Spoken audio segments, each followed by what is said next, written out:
The movie begins as a priest attempts to perform an exorcism on a boy named Choi Hee-jun. The ritual seems to be failing as the demon tightens its grip on the situation. Meanwhile, the priest's assistant cowers in a corner, paralyzed by fear. Suddenly, a nun enters the building, carrying a large container of holy water. She is greeted by a man who respectfully addresses her as Sister Giunia. Without hesitation, she proceeds to the room, only to find the priest pinned against the wall. A machete hovers dangerously close to his neck, while his assistant struggles to pull it away. With calm determination, Sister Giunia begins to cleanse the possessed boy by dousing him with holy water. The demon retaliates, hurling insults and blasphemies at her. Unshaken, she instructs the assistant to ring the bell and begin praying, as she intensifies the exorcism. She eventually succeeds in subduing the evil spirit, but just before it is fully expelled, the demon delivers a chilling prophecy. It warns Sister Giunia that she will die in a sea of fire, enduring a pain no human has ever known, and that within her womb, an evil spirit will one day beat its drums. As the possession breaks and the priest is freed, Sister Giunia glances back at the boy, only to realize the demon has not left but merely gone into hiding. The boy is rushed to the hospital, where he falls into a deep coma. He is placed under the care of Father Paolo, who also serves as the attending physician. Unlike others, Father Paolo does not believe in exorcisms or demonic possession. He believes every phenomenon can be explained by science. Amid the cold skepticism and mounting tension between the present physician and Sister Michaela, a nurse awkwardly tries to lighten the mood with an odd remark, but the unease in the room lingers. As the story continues, Sister Michaela, Father Paolo's loyal disciple, appears to support his scientific views, though her troubled expression quietly betrays her inner doubts. In his office, Father Paolo meets with Choi Hee-jun's mother while reviewing the boy's medical records. During their conversation, he learns that it was Sister Giunia who completed the exorcism. Calmly but firmly, he tries to convince the mother that her son isn't possessed by a demon but rather suffering from dissociative identity disorder. In his view, the boy needs therapy and medication, not another round of exorcism. Meanwhile, Sister Giunia is summoned to the head office. She explains that she acted under the approval of Father Andrea, who allowed her to perform the exorcism. However, the head of the order is unmoved. He forbids her from performing any more exorcisms on anyone, simply because she is a nun. Soon after, Father Andrea announces his retirement. He plans to return to his hometown to teach English. Before leaving, he privately hands over Choi Hee-jun's medical and personal records to Sister Giunia. Inside, she finds disturbing sketches and a suicide attempt that paints a harrowing picture of the boy's suffering. Father Andrea confides in her that the case mirrors another, unofficial case, one never made public, where the victim was believed to be possessed by one of the 12 ancient spirits. As Sister Giunia bids farewell and walks to her car, she senses something ominous. Unseen by others, signs of demonic possession seem to take root in Father Andrea himself. Later, Sister Giunia undergoes an MRI scan and receives devastating news: she has uterine cancer. Her time is limited. Meanwhile, Father Paolo continues to challenge her faith, lecturing her on what he believes is the myth of miracles, exorcisms, and possession. He argues that Choi Hee-jun is merely traumatized by years of school violence and bullying and that his behavior is the result of psychological illusions, not demonic influence. The disagreement escalates into a tense argument. Sister Giunia stands firm in her belief that what they're dealing with is not just mental illness but a spiritual battle. Back in the boy's hospital room, his mother receives a harassing call from a debt collector demanding payment. Overwhelmed and broken, she begins to spiral. In a sudden, horrifying act, she picks up a chopstick and drives it into her own eye before throwing herself out of the building window, dying in front of her unconscious son. Sister Michaela rushes into Father Paolo's office in a panic and reports the tragic scene. As the mother's body is wheeled away, Sister Giunia senses a dark presence lurking in the hospital. She utters a quiet prayer. Then, as she turns around, she sees Sister Michaela staring at the same shadowy spot she had just been watching, confirming what she already fears. Later, Sister Giunia offers Sister Michaela a ride to the funeral home.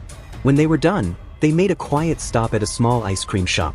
As they sit with their cones, Sister Giunia opens up, revealing something deeply personal. She explains that although she is hearing impaired, she can still hear the whispers of evil spirits. Then she turns to Michaela and asks, almost playfully, "Does that make me psychic?" Before Michaela can answer, Sister Giunia studies her closely and asks a more direct question. Can you see evil spirits too? Michaela says nothing, but her sudden change in behavior, eating her ice cream faster, nervously, speaks volumes. Sister Giunia doesn't press. Instead, she gently tells Michaela that she knows the truth. She can see evil spirits too. She warns Michaela that if they don't act soon, the boy will die, and Father Paulo's refusal to believe in spiritual possession will only hasten that outcome. Giunia admits that she cannot exorcise the boy alone. She needs someone to assist her. She goes on to say that she understands Michaela's past, how she was supposed to become a shaman but instead chose the path of a nun to bring goodness to the world. Now, Giunia says, the time has come for her to use her true gifts to help save the boy from the evil spirit tormenting him. Before Michaela leaves, Sister Giunia hands her a folder containing Choi Hee-jun's case files. Back at home, Michaela slowly opens the file. Inside are chilling drawings, medical notes, and voice recordings. She then pulls a worn psychology textbook from her shelf, and hidden inside are tarot cards. As she touches them, a haunting memory returns. The moment she predicted her friend's death with those very cards. The scene flashes back to her childhood. Her friend's suicide. The trauma that followed. Her adoptive parents took her to a shaman, believing she was cursed. She remembers the exorcism that was forced upon her, being locked in a room surrounded by terrifying images, calling her the devil's spawn. Running across a field.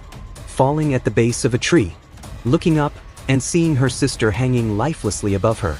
Suddenly, goats appear, staring at her, and laughing. She jolts awake, gasping in fear. The dream lingers. Then her phone rings. It's Sister Giunia, calling to tell her she had the same nightmare. Determined, Sister Giunia drives Choi Hee-jun and Sister Michaela to a distant town, where they plan to visit an old shaman friend. Someone who might hold the answers they need to defeat the spirit once and for all. Upon arrival in the distant town, the trio is greeted by a young boy who stutters, an assistant to the shaman they came to see. Though his words are broken, the tension in his eyes speaks clearly. Something dark awaits. Inside, the shaman listens intently as they explain the situation. After examining Choi Hee-jun, she confirms their fears. The boy is indeed possessed. But she delivers a grim warning. Even if they succeed in exorcising the spirit, it won't end there.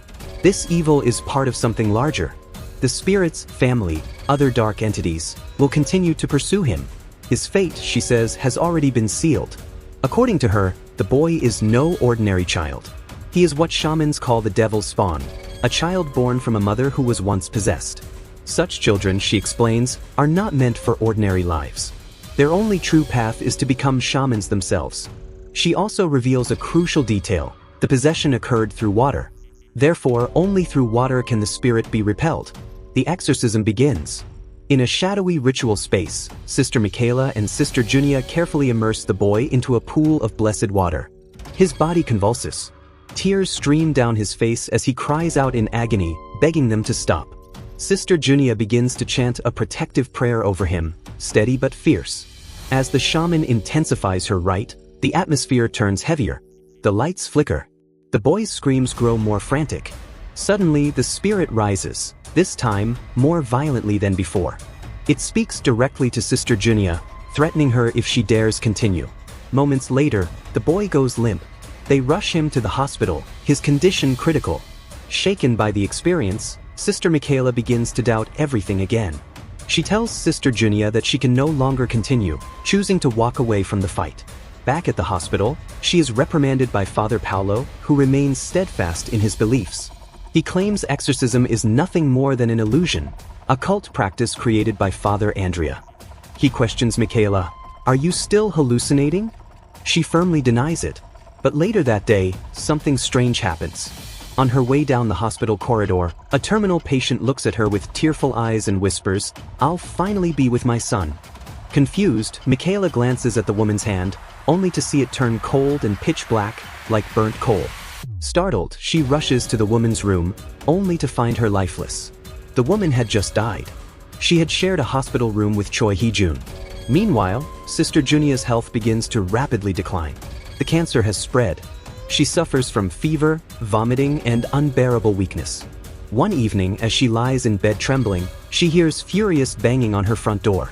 Alarmed, she rushes to open it. Standing there, drenched in rain, is Sister Michaela.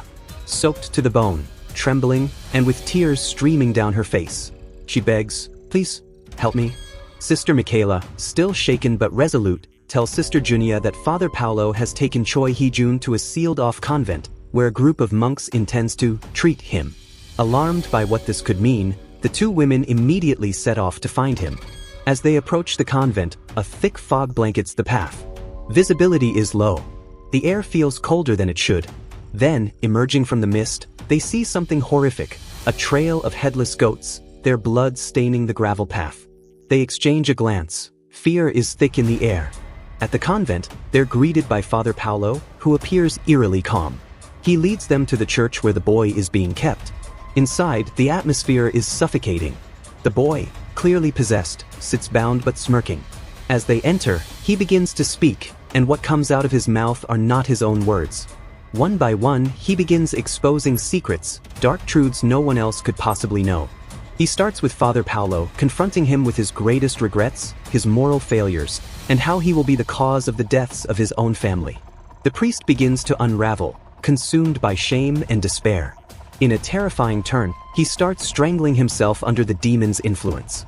Sister Michaela rushes to stop him, desperately pulling at his hands to save him. Meanwhile, Sister Giunia blesses a large basin of holy water. But before she can act, something unholy begins to manifest. The crucifix above the altar begins to tremble, and suddenly lifts into the air, hovering over the boy. The enormous cross crashes down toward them. Sister Giunia throws herself forward, pulling the boy out of the way just in time. But the moment she saves him, he lashes out, now fully overtaken by the evil within. He grabs her by the throat, violently choking her. Seeing that Sister Giunia is seconds from death, Michaela releases Father Paolo and runs to her aid. She grabs the gallon of blessed water and pours it over the boy's head. The spirit shrieks through his mouth, steam rising as the water burns him from within. He falls limp. For a brief moment, the nightmare seems to subside. The boy regains consciousness, but in a broken voice, he begs for death. Weeping, he grabs a nearby crucifix and attempts to stab himself. Sister Giunia intervenes just in time, disarming him. She pulls him into her arms as he sobs, whispering over and over that he can't take it anymore. The next day, Sister Michaela reveals her hidden ability. She can use tarot cards to see people's futures. In a quiet moment, she lays the cards out and explains their meanings, reading deep truths from their symbols. As Sister Giunia tries to make sense of the spiritual battle, she visits Father Andrea, hoping for answers. But upon seeing him, something is wrong. His voice, it isn't fully his. Sister Giunia realizes he's been possessed as well. With tears in her eyes, she thanks him for everything he taught her, and then, summoning her strength, she exorcises him. Calm and determined, she gathers the items she needs and walks away. Later, both nuns wait at the airport to meet an Italian priest who was sent for a mission. Sister Giunia asks about Father Kim and Father Choi, but then the Italian priest informs them they've been reassigned to a confidential mission. The Italian priest speaks of the manifestation of the 12 evil spirits, a prophecy that, if fulfilled, could mean catastrophic consequences.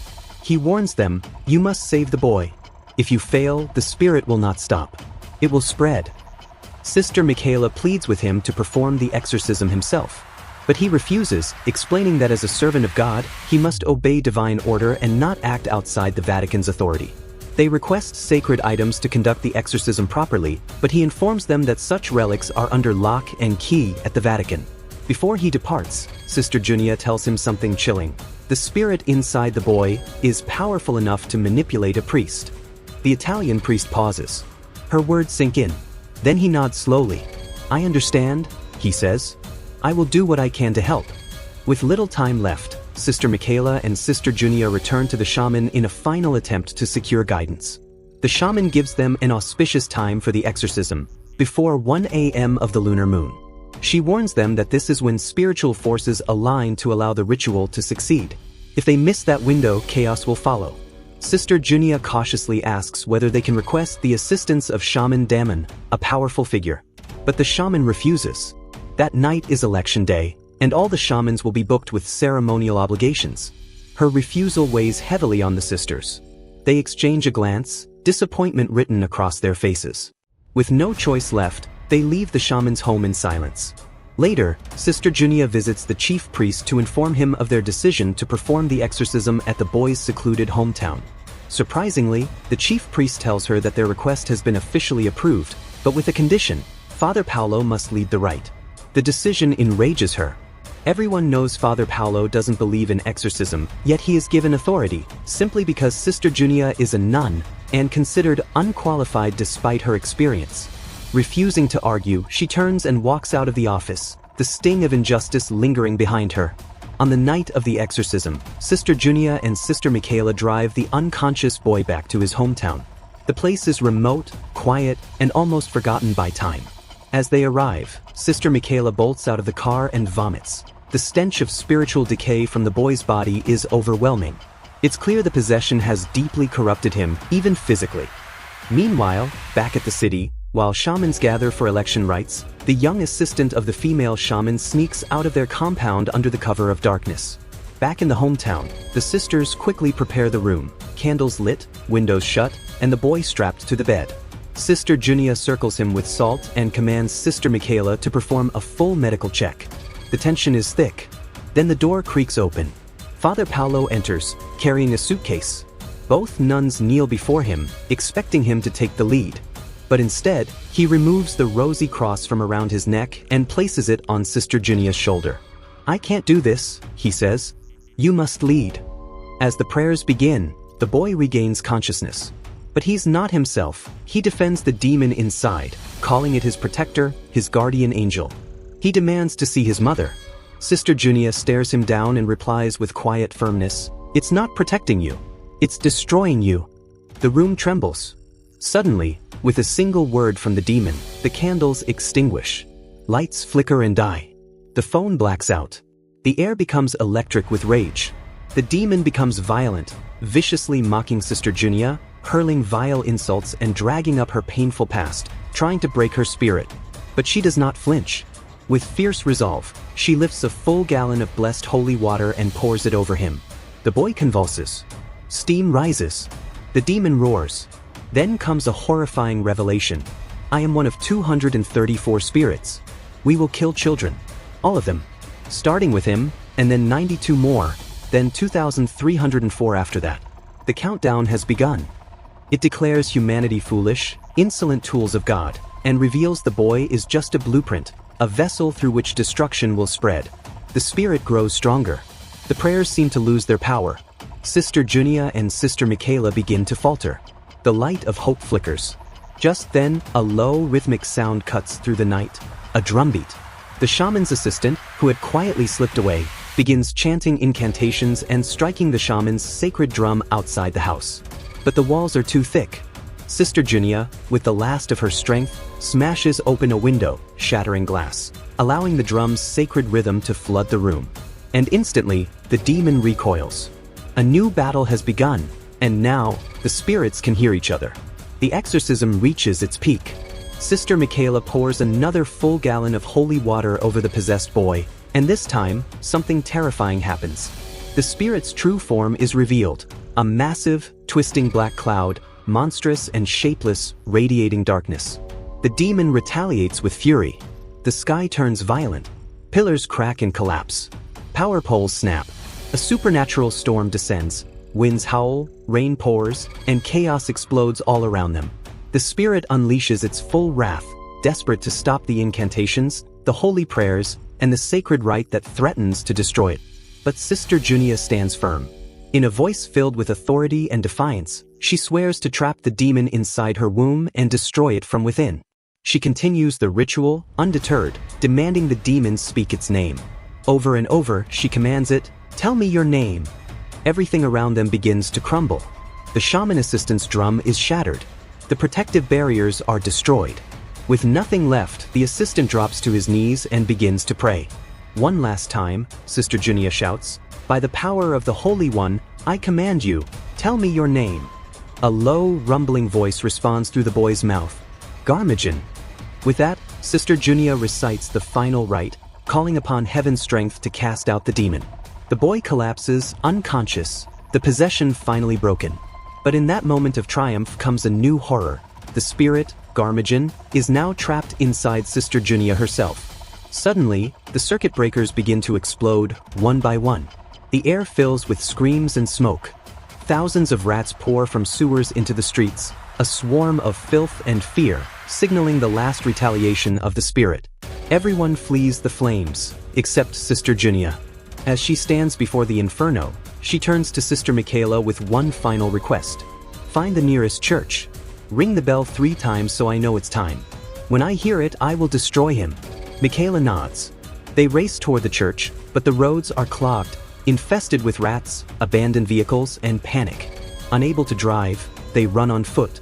As they sprint through the chaos, the shaman's assistant is struck by a passing motorbike. His leg is broken. He urges Michaela to go on without him. She doesn't hesitate. Sister Michaela reaches the church, her clothes soaked, her body aching, and finds the bell ropes. With every ounce of strength, she pulls them down. Twice. 3 times. The bells echo across the sky, cutting through fire and wind, a final signal. Back at the site of the exorcism, Sister Giunia hears them. She clasps her hands in prayer, a calm smile on her face. Then, without hesitation, she steps into the sea of flames. Her body disappears into the fire, but her voice continues, praying until the very end. Sister Michaela visits Sister Giunia's tomb, now a quiet place of peace surrounded by white lilies. She places fresh flowers at the base of the gravestone. Beside her stands a young new priest, her silent companion in this sacred mission. They get into a car. As the engine starts, Michaela looks out the window. There's no fear in her eyes, only resolve. Their journey has just begun. Their mission is clear. Find the remaining 11 evil spirits and destroy them.